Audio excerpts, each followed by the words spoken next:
Welcome to this edition of Wednesday Wisdom. This is Lori Stevens from Powerful Education Solutions and Life Skills Prep Camp. Today, I'd like to talk to you a little bit more about the topic I introduced on our Monday Minute, which is conversations.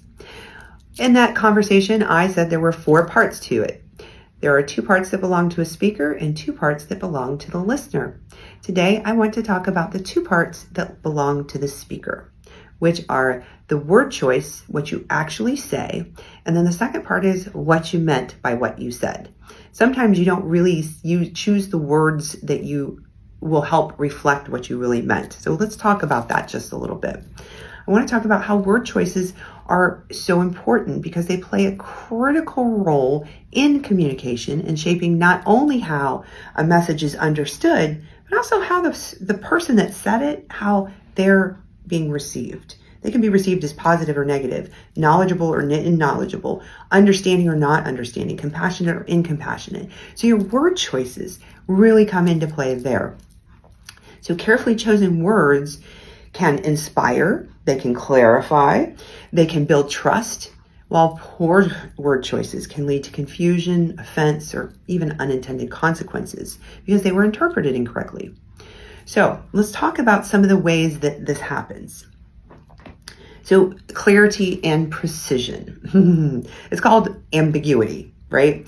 So if you say something that's not really clear, such as, we'll deliver it soon. Okay, that one word soon at the end of the sentence, that's ambiguous because to me, soon would mean within a week. Today or tomorrow, within a week for sure.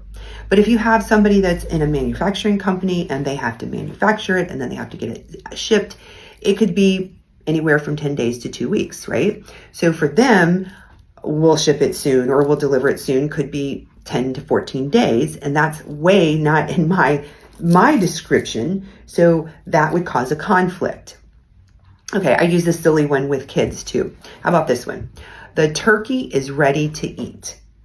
Well, you can look at this many ways, but the 2 ways I present is number 1, the turkey is alive, it's running around, and all of a sudden it realizes it's hungry and now it's ready to eat. It wants to eat food.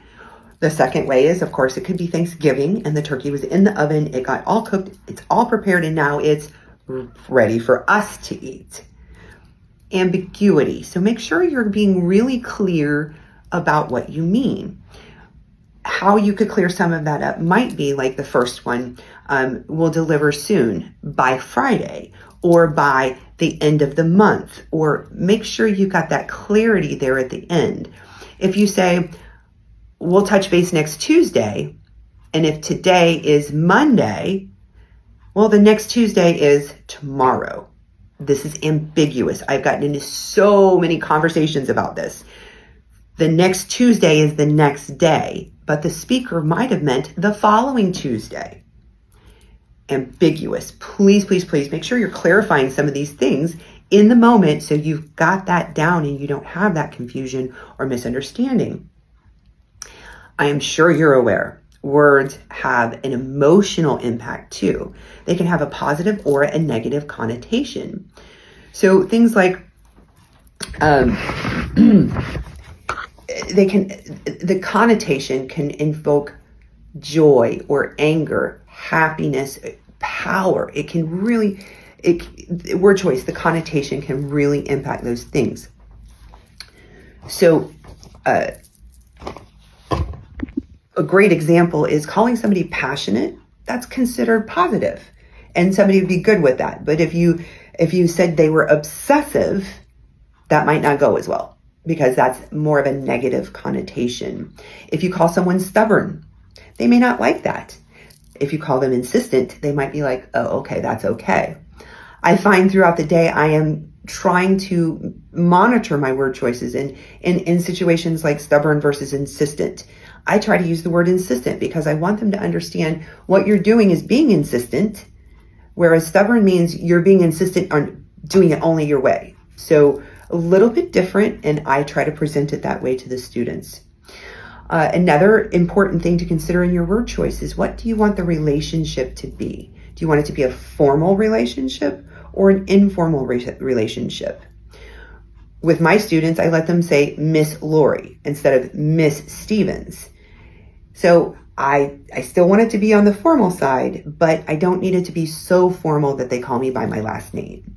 So that how your word choices really do influence the relationship and if it's formal versus informal. If a child is required to say yes mother or yes father in response to their child to their parent, there's a big consideration that they're probably pretty formal in their relationship. Another aspect to consider is culture. And when I was in college in a speech class, we had to do a speech, and I watched somebody give an amazing speech, and it was on how body language and culture can mean different things, and how certain things that we do as Americans may be offensive to other people. Well, it was a 7-minute speech. It was very well done, and it really opened my eyes to this cultural piece. So word selection and how you address people, the word choices that you use, again, can be very important in that situation.